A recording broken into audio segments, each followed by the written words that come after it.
मैं कौन हूं, कहां रहता हूं, कैसा हूं, इत्यादि इत्यादि। ये उपासना की महिमा है, भक्ति की महिमा है। इन्होंने किसी को उपदेश नहीं दिया, न राम को दिया है, न सीता को दिया है। भली भांति जानती हैं ये दोनों कौन है। लक्ष्मण रास्ते में मिल गए हैं, वन यात्रा के लिए तैयार, तो उन्हें उपदेश दे दिया। लक्ष्मण, तुम मेरे राम के साथ जा रहे हो और जगजननी सीता के साथ जा रहे हो। सर्वप्रथम राम को अपने पिता समान मानना और सीता को मां के समान मानना। कहीं स्वप्न में भी तो राग, रोष, ईर्ष्या, मद एवं मोह के वशीभूत न होना। स्वप्न में भी लक्ष्मण उसी वक्त निर्णय लेता है, सोऊंगा तो स्वप्न आएगा, यदि सोऊंगा नहीं तो स्वप्न कहां से आएगा। 14 वर्ष तक माते मैं नहीं सोऊंगा, ताकि ये स्वप्न की अवस्था ही मेरे ऊपर ना आए। आपने कहा है ना, स्वप्न में भी इनके वशीभूत ना होना। मैं सोऊंगा ही नहीं तो मुझे स्वप्न कहां से आएगा, मैं नहीं सोऊंगा 14 वर्ष तक।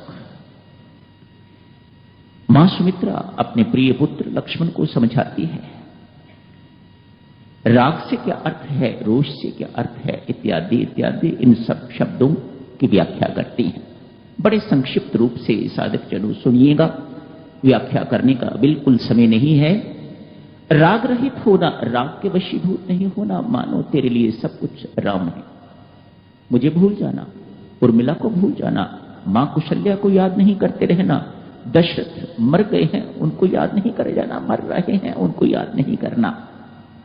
इन सब को भूल के एक ही है तेरे लिए। लक्ष्मण कहीं जाके कहता भी है, मैं किसी को नहीं जानता महाराज, मेरे सब कुछ आप हो। मेरे माता पिता, तात, सखा, भाई, सब कुछ मेरे आप हो। मेरा आपके अतिरिक्त और कोई नहीं, मैं किसी को जानता ही नहीं। ये लक्ष्मण की महिमा है।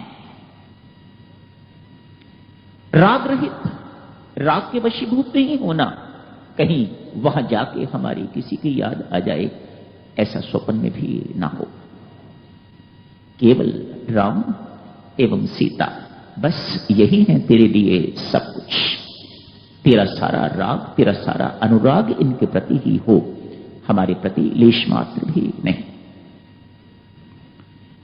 तेरा स्वभाव है कुछ इस प्रकार का लक्ष्मण, तू बहुत जल्दी रुष्ट हो जाता है, गुस्सा आ जाता है तुझे। तेरा गुस्सा तो उचित होता है, तेरे गुस्से को राम भी अनुचित नहीं मानते, कोई अनुचित नहीं मानता। हम भली भांति जानते हैं तेरा गुस्सा बहुत उचित गुस्सा है, लेकिन वहां जाके ये उचित गुस्सा भी ना करना, ये रोष भी नहीं आना।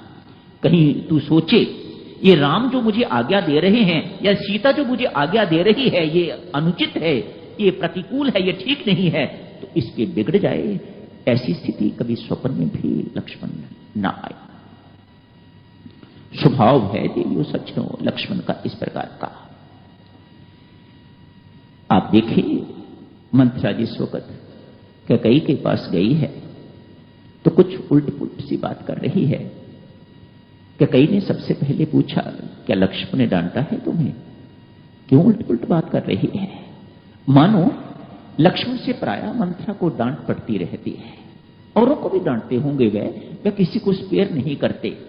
कुछ एक दो को छोड़ के लक्ष्मण ने किसी को स्पेयर नहीं किया। बहुत बड़े आलोचक हैं श्री रामायण जी के, कभी समय लगा तो चर्चा इस बात पर करेंगे। आज रोष नहीं आना, गुस्सा नहीं लाना, वहां इनके श्री चरणों में विराजमान रहना, इनकी सेवा करते रहना।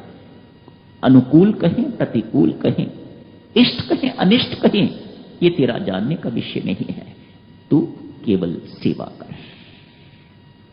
उन्होंने ठीक कहा है या गलत, ये तेरा जानने का विषय ही नहीं है, तूने इनकी सेवा करनी है। जो ये कहें उसे करना है, चाहे राम कहें, चाहे उनकी अभिन्न जगजननी मां सीता कहे हैं, तुझे इनकी आज्ञा का पालन करना है, इनकी सेवा करनी है, रोष स्वप्न में भी ना आए। कहीं तो ये सोचने लग जाए जैसा मैं राजकुमार वैसा ही ये भी राजकुमार, मैं इसकी सेवा क्यों करूं, इसमें ऐसी बड़ी बात क्या है। स्वप्न में भी लक्ष्मण तेरे अंदर ईर्ष्या का भाव जो है वह नहीं आना चाहिए। ठीक है माते, कहीं ये समझने लग जाए ये सेवा मुझे मिली है इसलिए मेरे अंदर कुछ ना कुछ होगा।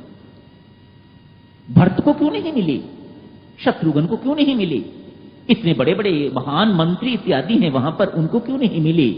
कहीं ये मद भी तेरे अंदर स्वप्न में न आए। लाख लाख शुक्र करना उस परमेश्वर का, ये राम की कृपा है कि ये तुझे सेवा मिली है। वह किसी को भी दे सकते थे, भरत को बुलाया जा सकता था इस सेवा करने के लिए, वह भी तैयार होता, वह अभी भी तैयार है। आपने देखा आज पड़ा है, वह भी तैयार है, मैं भी यही रहूंगा महाराज, जहां लक्ष्मण रहेगा मैं भी वहीं रहूंगा, वह भी सेवा करने के लिए तैयार है। कहीं तेरे अंदर ये मद भूल से भी स्वप्न में भी तेरे अंदर ना आए। अपनी हैसियत ना भूल जाना, अपना वास्तविक स्वरूप ना भूल जाना लक्ष्मण, तेरे अंदर मोह ना आए। ये मोह जिसे आप जानते हो वह तो ये है ना, अपने घर गृहस्थी के लोग जो हैं इन्हीं के लिए सब कुछ करना, इन्हीं का अपमान सहना, इन्हीं के लिए चोरी करनी, इन्हीं के लिए बेईमानी करनी, इन्हीं से राग रखना, इन्हीं से सब कुछ करना, इसे मोह कहा जाता है, सारे संसार को छोड़ के। लेकिन संत महात्मा एक मोह की बड़ी गहरी परिभाषा बताते हैं, वह ये, जो सत्य को असत्य बताए वह मोह, और जो असत्य को सत्य बताए वह मोह। विभ्रांति की स्थिति इसे मोह, उल्ट पुल्ट वाली स्थिति इसे मोह। कहीं तो भूल जाए अपने स्वरूप को, तो ऐसा ना करना। अपनी हैसियत को लक्ष्मण नहीं भूलना। क्या है तेरी हैसियत, तू एक नौकर है और वह तेरे स्वामी है।